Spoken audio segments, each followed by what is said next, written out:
Hello, welcome to another edition of Jorge Does Math. For inquiries, you can reach me at jorge.rodriguez@lean6sigma.net.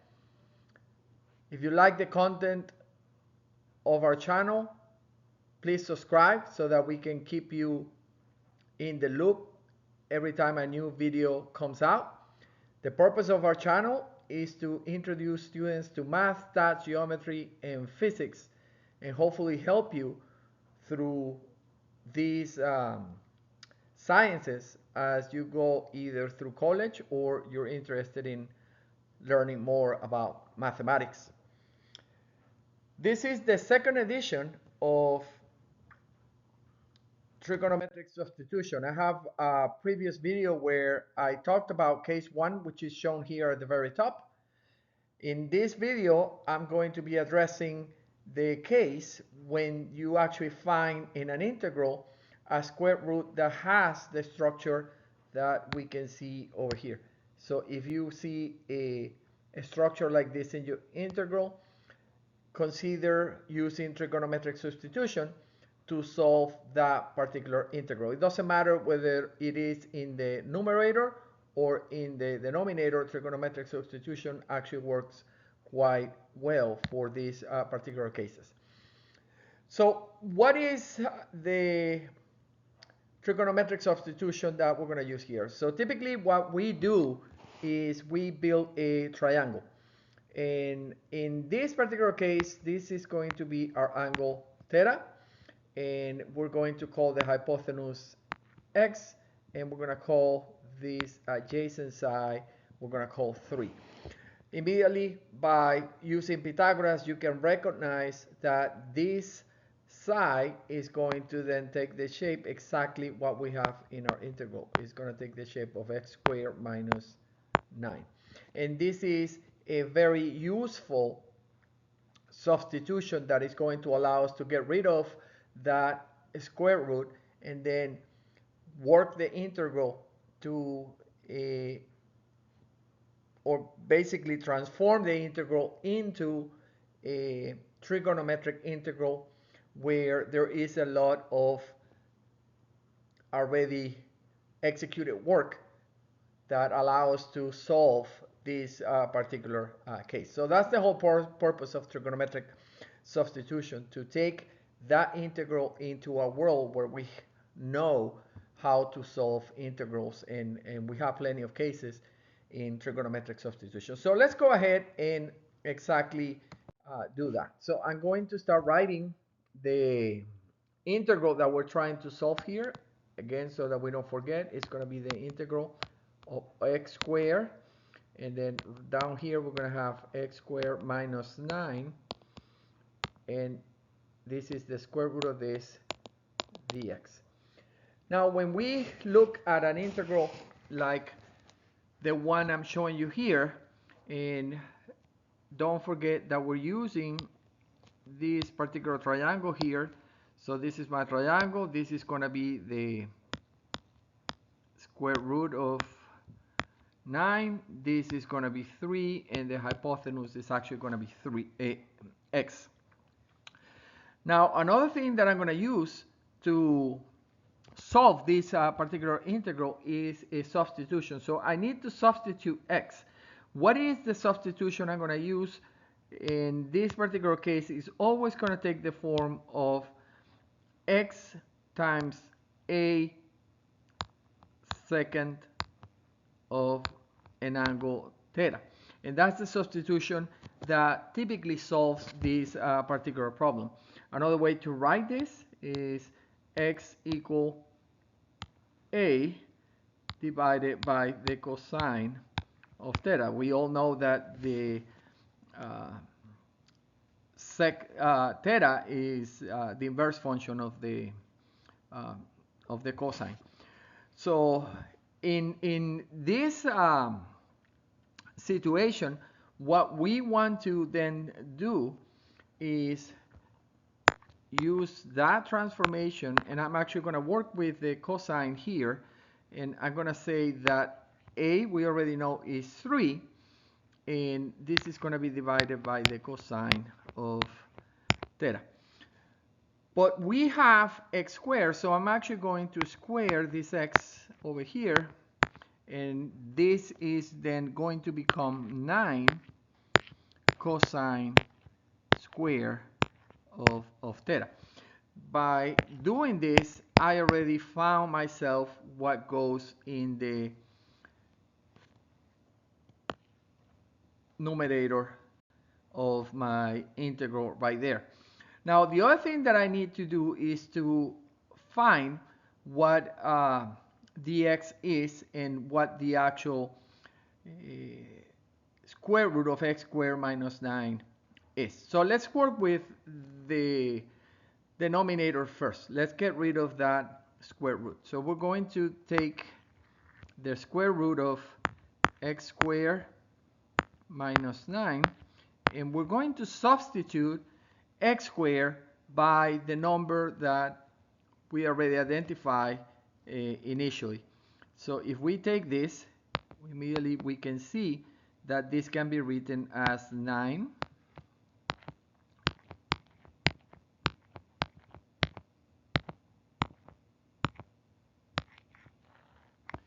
so that can be written in that form, and we can see that we have a common factor, which is 9. So I'm going to take that common factor out, and then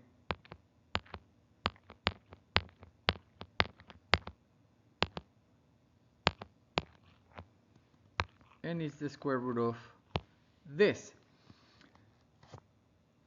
Now I can also continue working on this square root by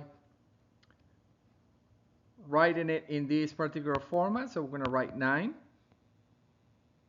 And in the denominator, we're going to have the cosine square of theta. And in here, we're going to have 1.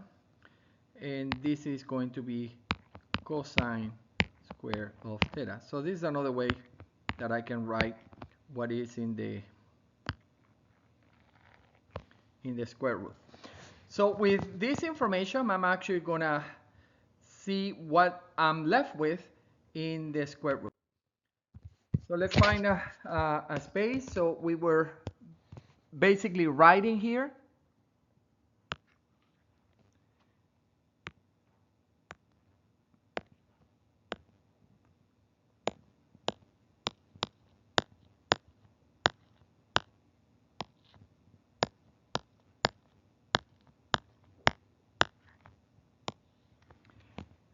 And we can recognize by using the trigonometric substitution or property, in this case, that the sine square of an angle plus the cosine square of that angle is 1. So if I want to know what sine square is, we can see that 1 minus cosine square is sine square, and that's exactly what we have here. So I'm going to rewrite this square root as follows. 9. 1 minus cosine square becomes sine square of theta, and this is divided by cosine square of theta. And sine square theta divided by cosine square of theta, that's actually the tangent square of theta. So this square root then becomes the square root of 9 tangent square of theta. And if you look here, the square goes there, and 9 goes there, and what I'm left with is 3 tangent theta. This is how I'm going to actually rewrite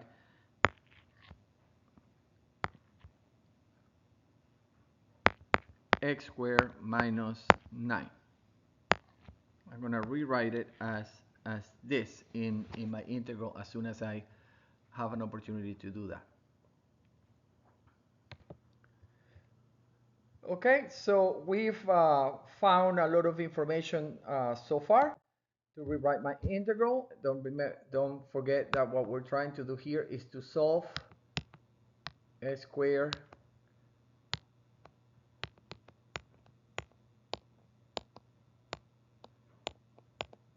this is the actual integral that we're trying to solve here, and we already identified that x squared minus 9 is equivalent in the trigonometric world to 3 tangent theta.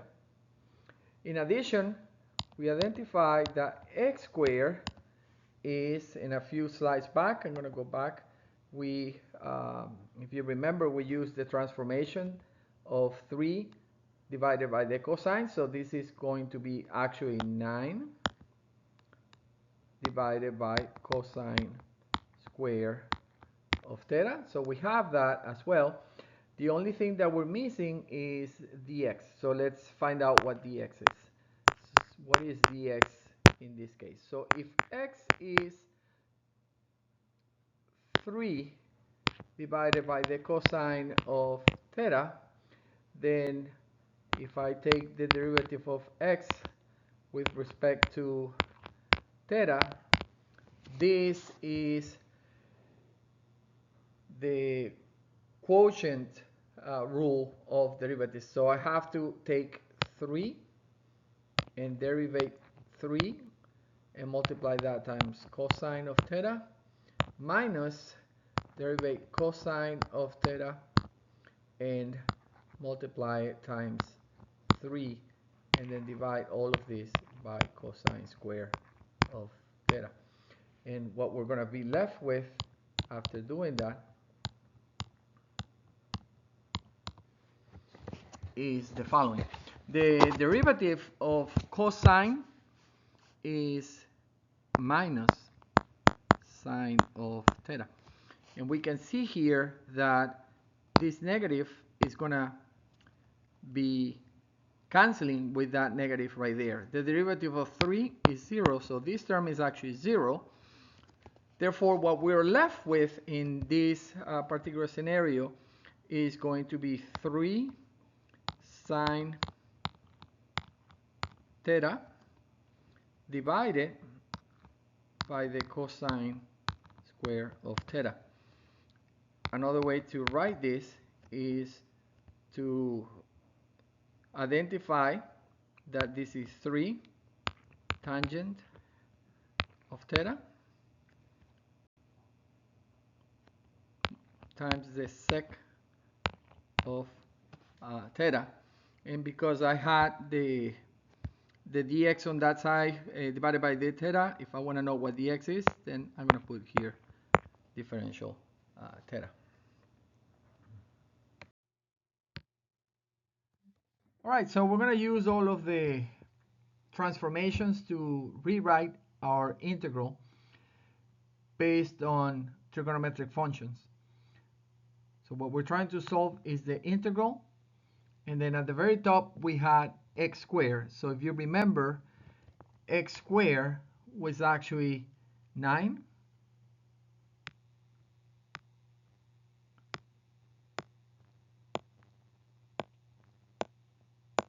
times the sec square of theta. And at the bottom, we identify 3 tangent theta, and our dx was 3 tangent theta sec theta differential theta. And that's the trigonometric function that is going to substitute the integral that we were trying to solve using x's at the very beginning. And this is very nice because immediately you can see that 3 tangent theta right here goes away, and all I'm left with is then this integral. This is what I'm going to be solving now. The 9 is actually a constant, so it's going to come out 9 of the sec square, and sec is actually going to make it sec cube of differential theta. And this is the equivalent integral, once I'm using the triangle, to the initial function that I was trying to integrate, which was x squared of x squared minus 9 dx. So instead of solving this, what we're going to be working with is basically this integral right there.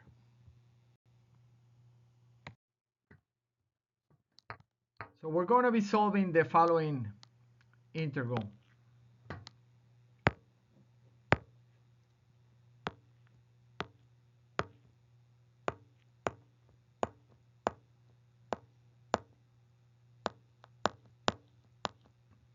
And we can rewrite it as follows.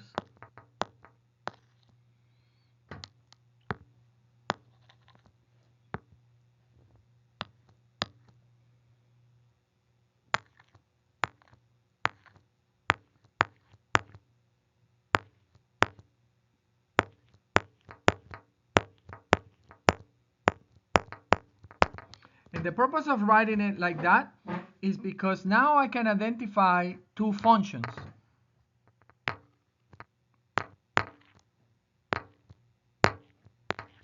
Function 1, which is sec theta, and function 2, which is the sec square of theta.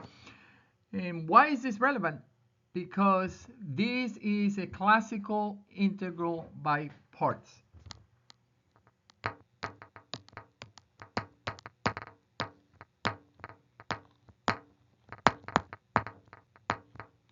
So we're going to do integration by parts, which is actually a very common type of integral. In integration by parts, the two functions that are being multiplied, so typically what you have in integration by parts is two functions being multiplied, and what you need to do is to solve that integral by applying the following methodology.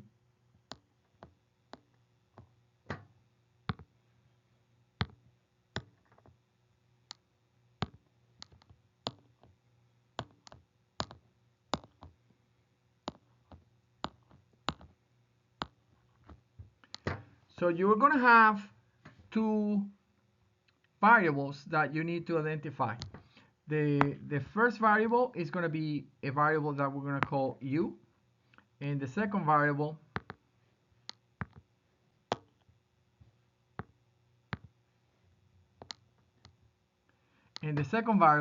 we're going to call v. Now, u typically is easy to derivate,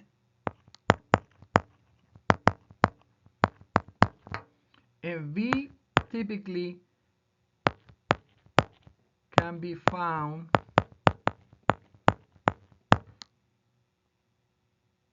through integration.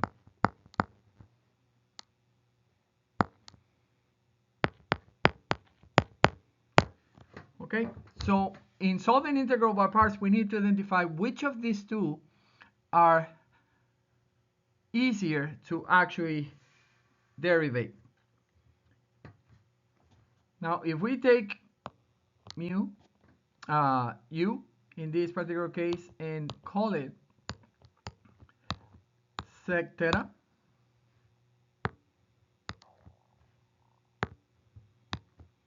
this is actually not a difficult integral, because another way that I can write this is as follows.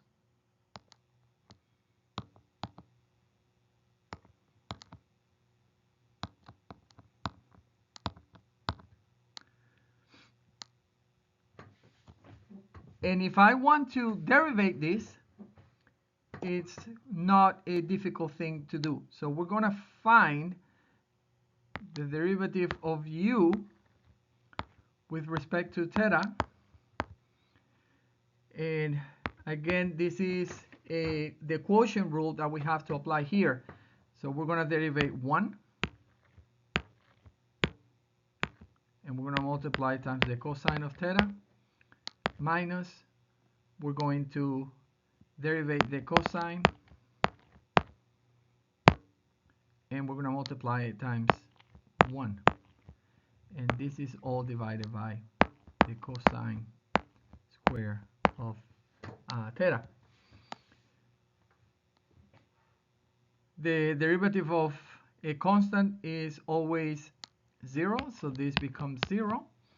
The derivative of cosine, again, is minus sine of theta. We can see that the sine here cancels with the sine there. And what we are left with is the following. du is then going to be, if you recognize here, we have a sine at the top and a cosine at the bottom. Sine divided by cosine, that's tangent.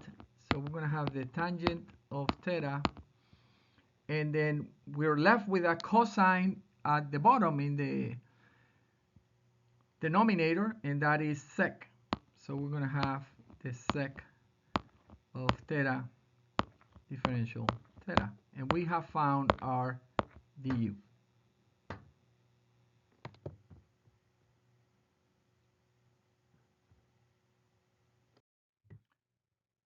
Now we need to identify what is v. So I indicated that v typically is found through integration. So we have another function that we haven't touched, which is the sec square. So we're going to actually say that dv is going to be equal to sec square theta d theta. And then by integrating this, we can easily find what v is. So the integral of dv is v, and the integral of sec square is actually a known integral, is tangent square of theta. And now we're going to use this information to go back to our integration by parts. Don't forget that we're trying to solve the following.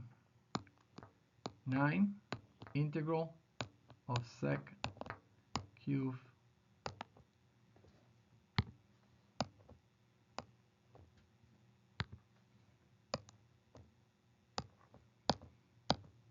is going to be equal, and I'm going to keep that 9 here, going to open a bracket, it's going to be equal to u. And we identify u as sec theta. So this is going to be sec theta. We just found out what v is, and that is the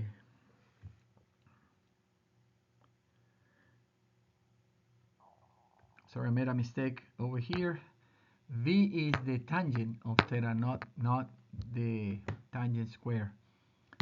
So the integral of sec squared theta is tangent theta. So what we're going to do here is multiply this times the tangent of theta. So remember, this is u, this is v, minus the integral of v du. And that's the integral by part. So we're going to put in minus here, and we're going to solve the following integral. In the inside of my integral, I have to put v, and that is tangent theta, and I have to put du, which I calculated in the previous slide. Du is tangent theta sec theta differential theta, and all of this closes my bracket. So let's clean up our work. we're going to continue writing 9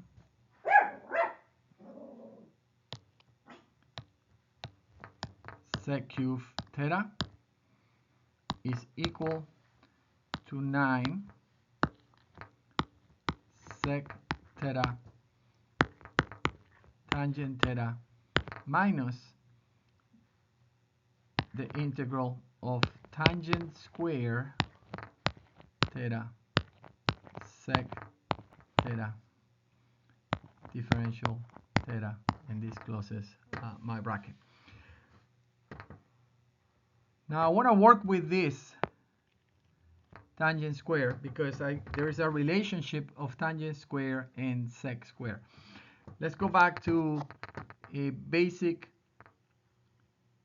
identity in trigonometry, which states that the sine square of theta plus the cosine square of theta is equal to 1.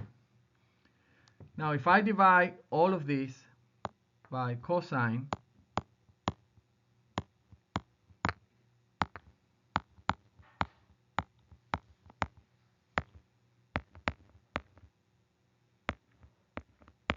essentially what I have here is sec square of theta.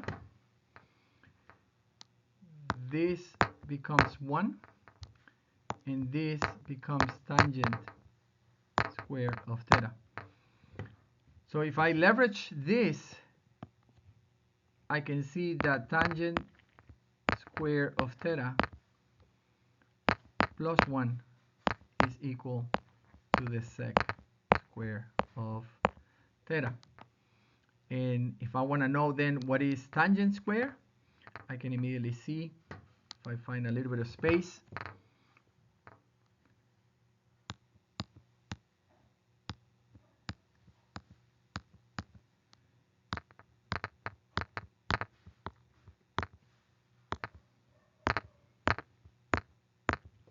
And I'm going to use that property to have my integral O as an integral of secs.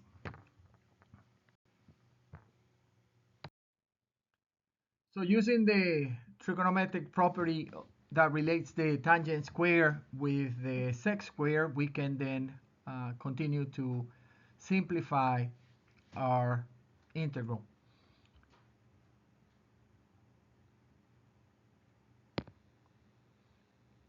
We have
So as you can see, this is now applying the tangent square. So if, for those of you that might have got lost between the last step and this step, this is actually equivalent to tangent square of theta, and that's what we had before. So now we have this integral all in terms of secs, and this is going to make our lives so much easy as we progress here. Now let's do some work. We're going to continue writing here 9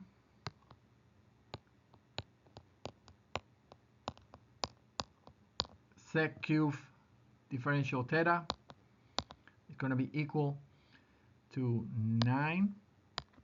I'm going to continue with my bracket here.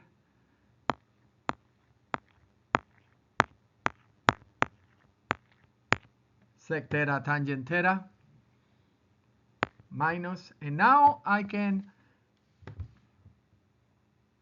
break what I have in the second integral into two integrals. The first integral is going to be the sec cube theta,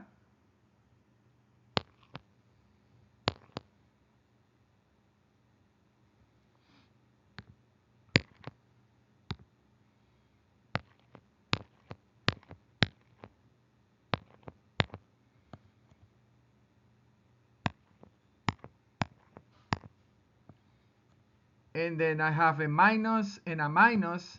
This is going to be a plus the integral of sec theta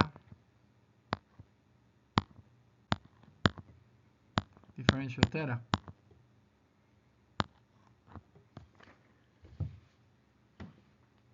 And we're getting very close. Now recognize the following, that this is the same as this over here. So we want to put them all on the same side.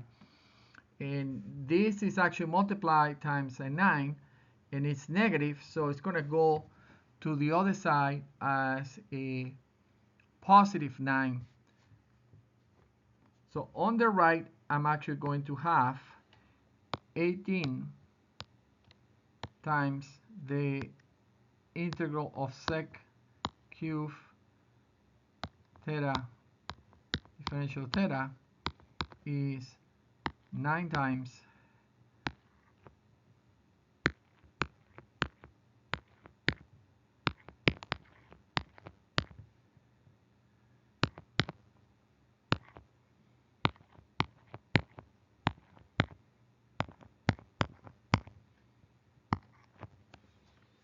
and right now I'm not so concerned about the constant. I'm going to deal with the constant in a little bit. I'll probably have a constant there that if I want to add it, because we solve one initial integral, I can start putting it here as a c prime.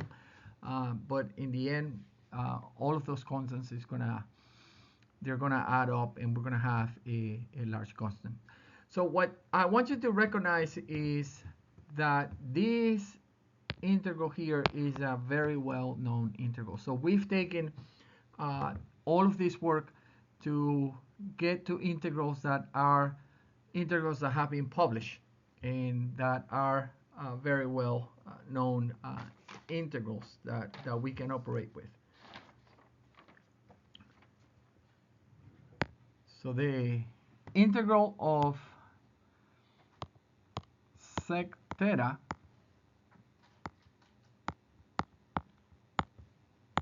is actually equivalent to the natural log of sec theta plus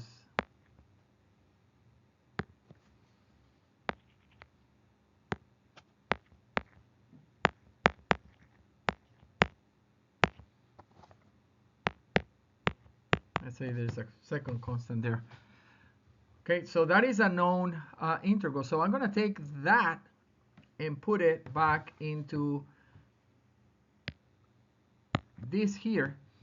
And now I'm going to have my solution to the sec cube theta. And all I have left to do is to bring everything back into the original variable that I was dealing with, which was x. So we're going to rewrite this now that we know the solution to the integral of sec theta. We're going to take it all the way back. We had 18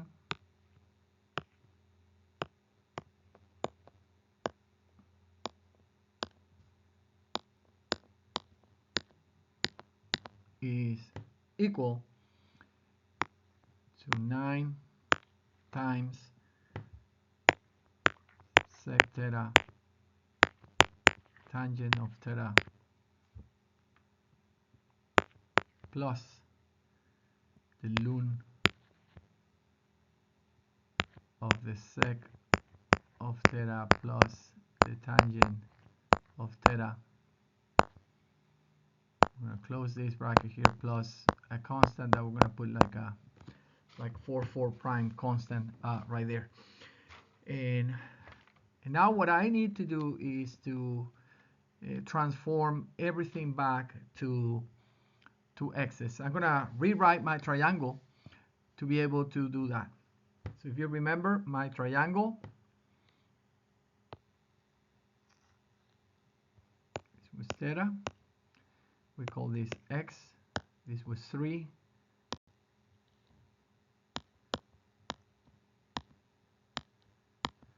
And then we have to identify all of the variables that we have in our solution here so that we can write them in back to the original form.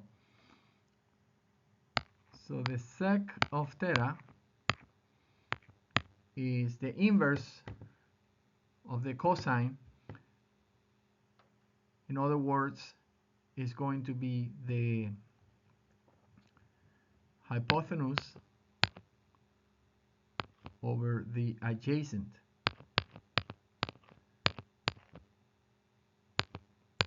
Or it's going to be x divided by 3. And we know what sec theta is now. The other term that we have in our solution is the tangent of theta.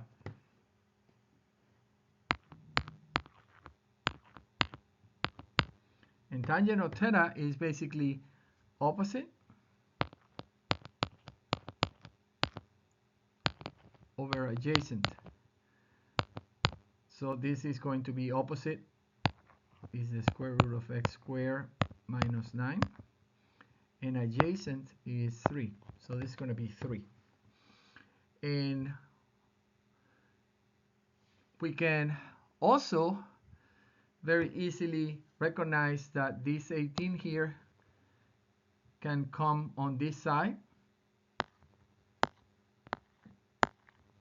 And 9 divided by 18 is actually 1/2. So we're going to then write our integral as follows.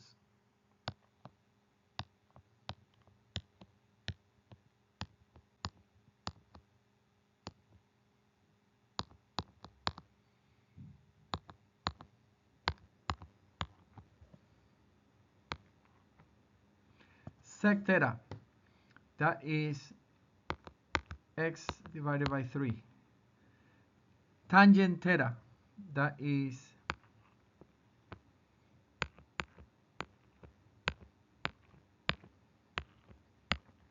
divided by 3. Plus the ln. What is in the ln? We have sec theta, that's x divided by 3. And tangent theta,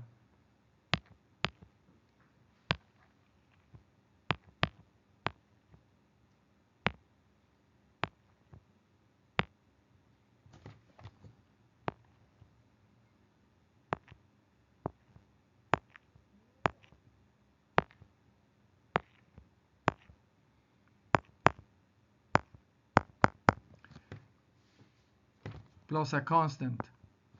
We have one additional step, which just involves simplification, so that we can have this presented in a nicer way.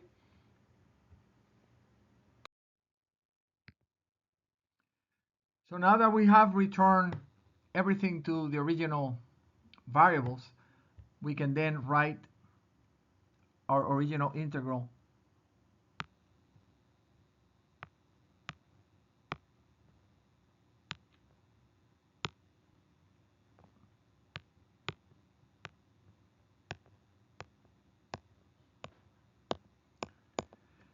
And this then is equal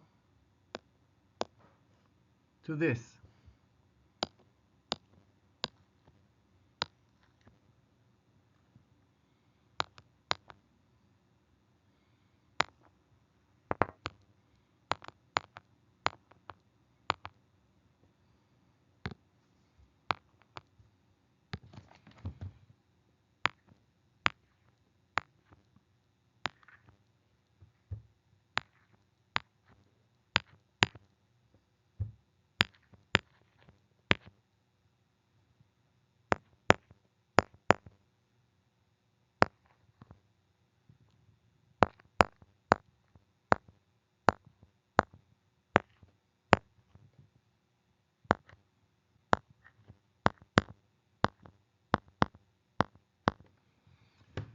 Okay, so we can see that we found our solution. There is one final step that can help us sort of clean this up a little bit. We have to recognize the following here. So there is a cleaner way to actually write the solution to this integral. So let's recognize the following.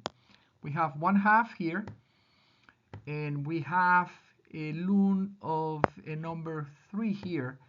And if you remember, the ln of a over b is ln of a minus ln of b, and then this is a constant. Multiply times 1/2 is something that I can then add to the constant over here and then get a final constant. So I'm going to rewrite my answer a little bit more simply, and I'm also going to get rid of this 9 here, and I'm going to put a 9 over here. So I'm going to multiply everything by 9 essentially, and it's going to create a much simpler answer to this integral. And this is what we're going to do then. So I'm going to write 1/2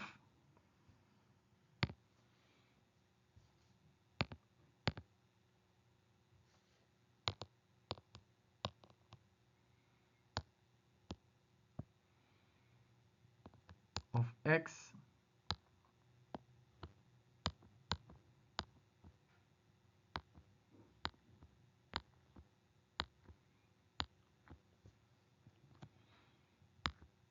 plus 9 ln of x plus